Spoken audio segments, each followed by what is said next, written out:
ఓ శివశంకర, నేనేమిటిలా చేశాను? క్రోధం బ్రాహ్మణత్వానికి శత్రువు.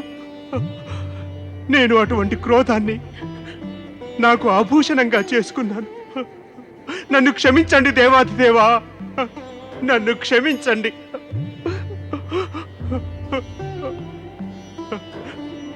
రామా,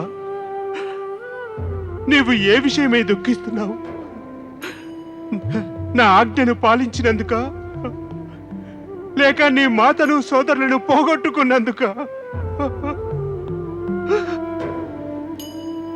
పితాశ్రీ, మీరు ఆజ్ఞాపిస్తే నేను ఈ క్షణమే ఇదే గొడ్డలితో నా శిరస్సును ఖండించి వేయగలను.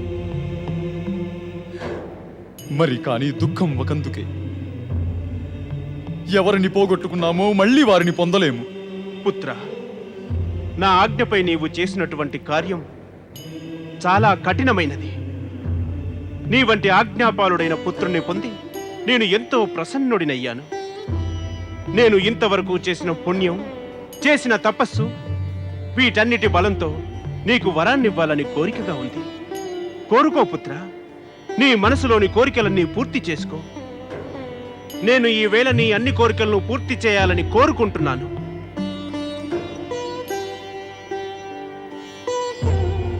పితరులు ప్రసన్నులైతే పుత్రుని కర్తవ్యం ధన్యమవుతుంది.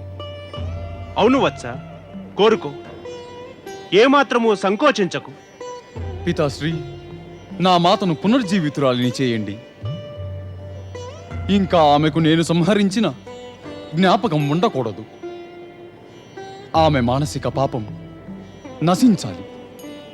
దానితో ఆమె స్వచ్ఛ మనస్సుతో ఎప్పటిలాగే ఇప్పుడు జీవించాలి. అయితే కోరుకో పుత్ర, నీవేమి కోరినా ప్రసాదిస్తాను. పితాశ్రీ, నా ముగ్గురు అగ్రజుల మనసులలోనూ మీ ఆజ్ఞను మీరాలని ఏమాత్రం కాదు. పుత్రులై ఉండి మాతను హత్య చేసే సాహసం తెచ్చుకోలేకపోయారు.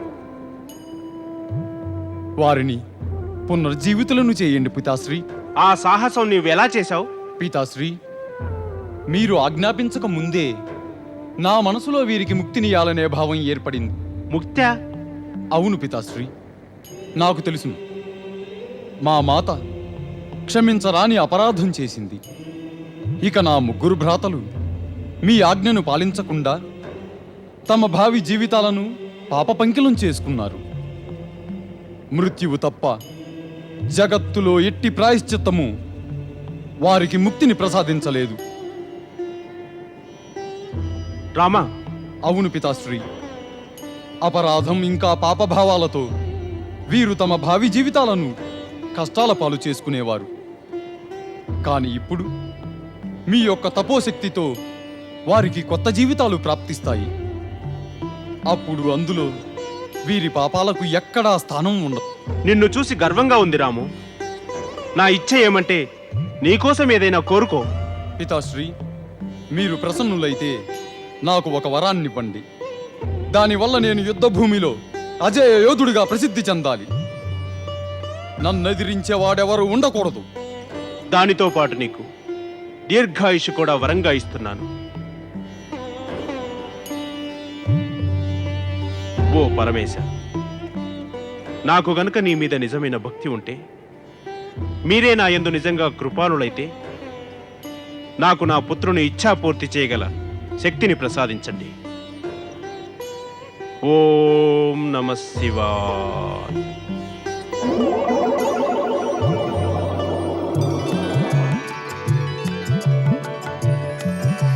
ఓం నమః శివాయ.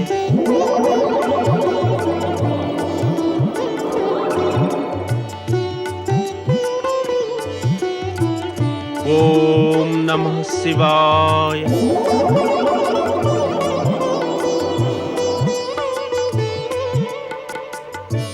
ఓం నమః శివాయ.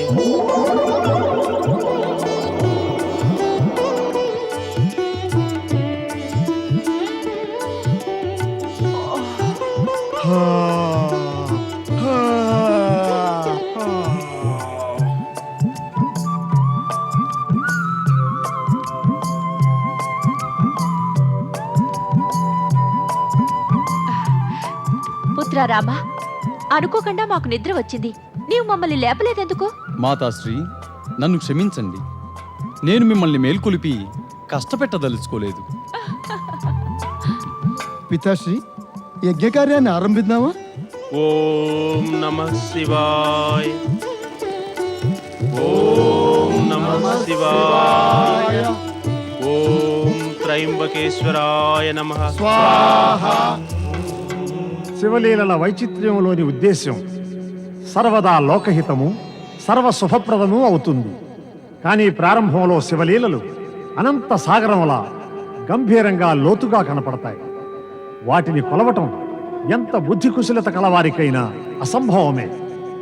కానీ ఎట్టి కఠిన పరిస్థితులనైనా ఎదుర్కొని దృఢ నిశ్చయంతో పురోగమించే వారికి శివుని కృప తప్పక ప్రాప్తిస్తుంది. అటువంటి కృపను పొందటానికే రావణ, కుంభకర్ణ, విభీషణులు ఇప్పటిదాకా బ్రహ్మదేవునికై కఠోర తపస్యలో తన్మయతతో నిమగ్నులై ఉన్నారు. బ్రహ్మదేవాయ నమః. ఓం బ్రహ్మదేవాయ నమః. ఓం బ్రహ్మదేవాయ నమః. ఓం బ్రహ్మదేవాయ నమః. ఓం బ్రహ్మదేవాయ నమః. ఓం బ్రహ్మదేవాయ నమః. ఓం బ్రహ్మదేవాయ నమః. ఓం బ్రహ్మదేవాయ నమః. ఓం బ్రహ్మదేవాయ నమః. ఓం బ్రహ్మదేవాయ నమః. ఓం బ్రహ్మదేవాయ నమః. ఓం బ్రహ్మదేవాయ నమః. ఓం బ్రహ్మదేవాయ నమః. బ్రహ్మదేవా, తమరికై తపస్సు చేసే పూర్వం మాకు తెలియలేదు తమరింత నిష్ఠురులు, హృదయ విహీనులు అని. దినం తర్వాత దినం, మాసం తర్వాత మాసం, ఇంకా ఏళ్ల తర్వాత ఏళ్లు గడిచిపోతున్నాయి. కానీ తమరు మా ఆరాధనకు మౌనం వహించారు. జ్యేష్ఠ, తపస్సులో ఉద్రేగానికి గాని కోపానికి గాని ఎలాంటి స్థానం ఉండదు. ఇది నా కోపం కాదు అనుజా విభీషణ, ఇది నా కోపం కాదు. ఇప్పుడు బ్రహ్మదేవునికి ఇది హెచ్చరిక. ఇక ఇప్పుడు కూడా ఆయన నా తపస్సుకు ప్రసన్నులు కాకపోతే నా జీవితం వ్యర్థము, ఈ తపస్సు అర్థరహితము అని. కోపగించకండి జ్యేష్ఠ, కోపగించకండి. కోపపడకుండా ఇంక ఏమి చేయను అనుజా, ఇంకేమి చేయను. నా మూలంగా నీవు, మధ్యముడు కష్టాలను అనుభవిస్తున్నారు. మిమ్ము సఫలత అనే సర్వోచ్చ శిఖరం పైకి చేర్చడానికి ఈ కష్టాలు చాలా సామాన్యమైనవి. కాదు మధ్యమా, కాదు. ఇప్పుడిక రావణుడు ఎక్కువ కాలం నిరీక్షించలేడు. నేను ఈ క్షణంలోనే నా శిరస్సును ఖండించి అగ్నికి సమర్పిస్తాను. వద్దు భ్రాత, వద్దు జ్యేష్ఠ. ఏమిటి మీరు ఇలా చేశారు? మీరు ఎందుకు ఇలా చేశారు భ్రాత? మధ్యమ భ్రాత కుంభకర్ణ, మనం అనాథలం అయిపోయాం, మనం అనాథలం అయిపోయాం. మీరు లేని మా జీవితాలు వ్యర్థం, వ్యర్థమే జ్యేష్ఠ, వ్యర్థమే.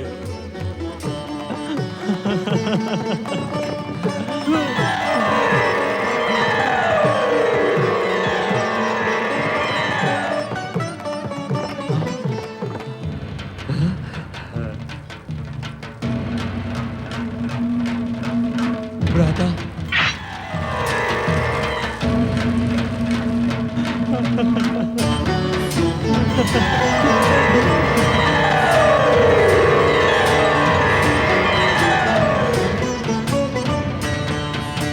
మళ్ళీ నన్ను జీవించేటట్టు చేయకండి బ్రహ్మదేవా, చేయకండి. ఇట్టి వ్యర్థ జీవితం జీవించాలని లేదు నాకు.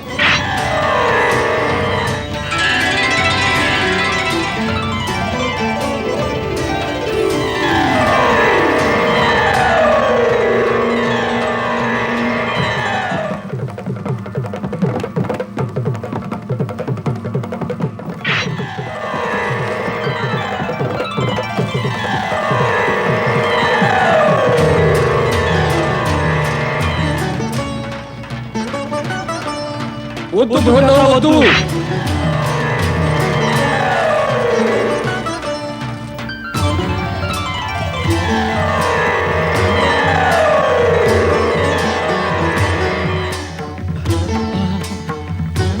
దేవుడే ఇలా స్వయంగా రావణునితో పరిహాసాలు చేస్తున్నాడా? బ్రహ్మదేవా, తమరికి నేను జీవించడము ఇష్టం లేదు, మరణించడం కూడా. మీకు ఏది ఇష్టమో మరి నాకు తెలియదు.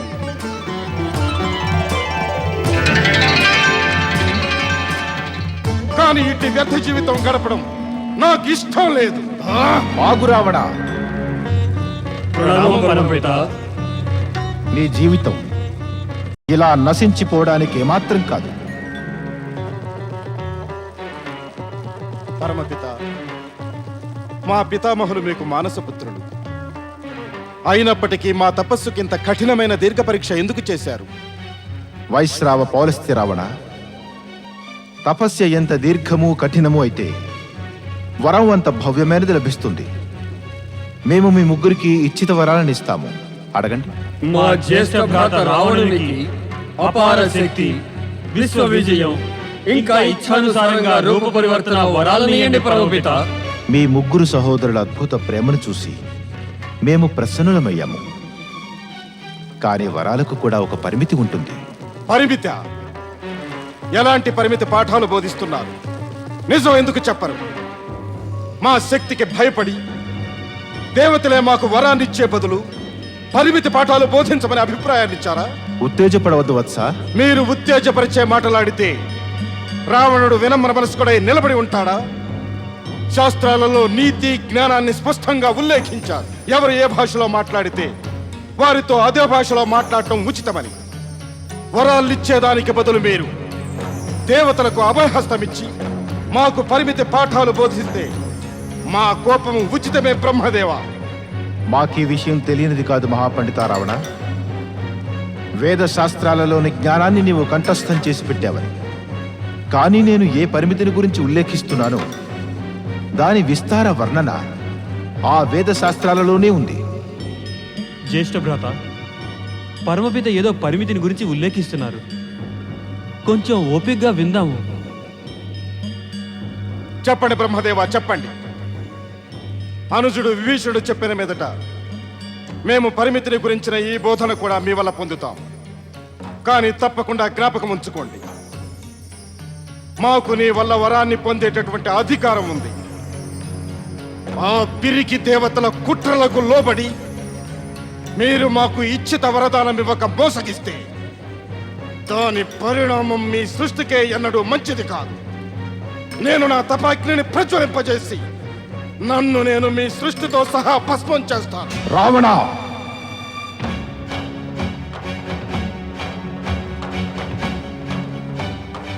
అహంకారం నిన్ను సర్వనాశనం చేస్తుంది. నీవు గొప్ప శక్తివంతుడు అనుకోకు. దేవలోకంలోని దేవతలందరూ నీకు ఏమాత్రం భయపడరు. పిరికి దేవతలు ఇక భయపడడానికి ఇప్పుడెంతో సమయం పట్టదో పరమపిత. స్వర్గ సుఖాలను అనుభవించే పిరికి దేవతలారా, రావణుని హెచ్చరికను జ్ఞాపకముంచుకోండి. ఇప్పుడు మీ సుఖ సంపదలు ఐశ్వర్యాల కాలం సమాప్తమైంది. జ్యేష్ఠ, ముందు మనం వీరి నుండి వరాలు తీసుకుందాం. వరం వీరు ఇవ్వవలసిందే, అది విధిలిఖితం. బ్రహ్మ కూడా తప్పించుకోలేడు. నీవు చింతించవద్దు మధ్యమా, చింతించవద్దు. మేము కఠోర తపస్సు చేసి మేము ప్రసన్నులను చేసుకున్నాము పరమపిత. నిస్సందేహంగా మేము మీపై ప్రసన్నులమే. అదే కారణంగా మేమిక్కడ ప్రత్యక్షమయ్యాము. కానీ వరాన్ని పొందేటటువంటి తపస్వి యొక్క ప్రవర్తన కూడా అతని తపస్యాఫలంలో సమ్మిళితమై ఉంటుంది. ఏ కారణంగానైనా మీ ప్రవర్తన మాకు నచ్చకపోతే మేము మీకు వరాలనివ్వకుండా కూడా తిరిగి వెళ్ళిపోవచ్చును. కోపగించకండి పరమపిత, కోపగించకండి. కఠోర తపస్సు చేసి మిమ్ము ప్రసన్నులను చేసుకున్న మా జ్యేష్ఠ భ్రాత రావణుడు మరి మీకు కోపం తెప్పించే దుస్సాహసం ఎలా చేయగలడు? చెప్పండి పరమపిత, మీరు ఎలాంటి పరిమితిని గురించి విశదీకరిస్తున్నారు? నీ ధైర్యాన్ని చూసి ప్రసన్నులమయ్యాము విభీషణ. వేదాలు నీతి శాస్త్రాలలో పారంగతుడమైన రావణ, ఈనాడు ఈ నిజాన్ని తెలుసుకో. ఒక తపస్వి తన ఇచ్చిత వరాన్ని స్వయంగా తానే కోరాలి. నీ యొక్క వరాన్ని కుంభకర్ణుడు విభీషణుడు అడిగితే అది అనుచితం. ఏ మాటైనా ఆశాంతం వినకుండా ఉత్తేజపడి అనవసరంగా అనుమానాలను పెంచుకోవడం అనుచితం రావణ. ఈ నీతి జ్ఞానం కూడా అదే శాస్త్రాలలో రాశారు. వాటిలో నీవు మహాపండితుడవు కదా.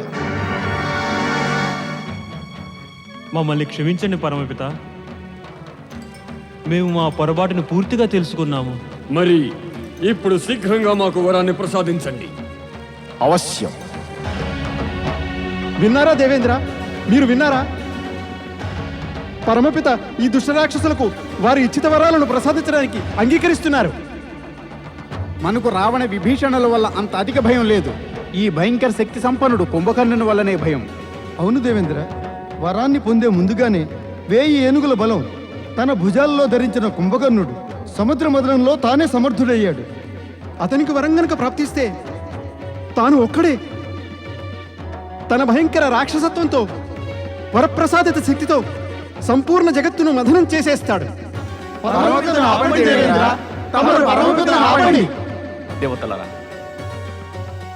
దేవతలారా, ఈనాడు నా హృదయం ఎంతో ప్రసన్నమైంది. స్వర్గం కోసం, స్వర్గాన్ని రక్షించడం కోసం మీ అందరి నిష్టను చూసి ఈనాడు ఇంద్రుడు ధన్యుడయ్యాడు. నారాయణ నారాయణ. దేవేంద్ర, కొంచెం ఆలోచించండి. దేవతలు స్వర్గం కాదు జగద్రక్షణ గురించి మాట్లాడుతున్నారు. అందులో వ్యత్యాసం ఏముంది దేవర్షి? స్వర్గం ఉంది కనుకే జగత్తు ఉంది. కాదు దేవేంద్ర, కాదు. జగత్తు ఉంది కనుకనే స్వర్గం ఉంది. అన్యథా నారాయణ నారాయణ. వ్యంగ్యం తప్పించి మీ వద్ద అన్య శబ్దాలేమీ లేవా మా కోసం? అందువల్లనే మీరు మీ స్వార్థానికి అంకుశం వేయండి. సరిగా మాట్లాడితే మిమ్మల్ని పొగిడేందుకు మా వద్ద శబ్ద భండాగారమే ఉంది. నారాయణ నారాయణ. కానీ దేవతలరా, మీరు భయపడకండి. సమయం వచ్చినప్పుడు మేము స్వయంగా కుంభకర్ణునికి కోరిన వరాన్ని ఇవ్వవద్దని ఆ బ్రహ్మదేవులకు నివేదించుకుంటాం.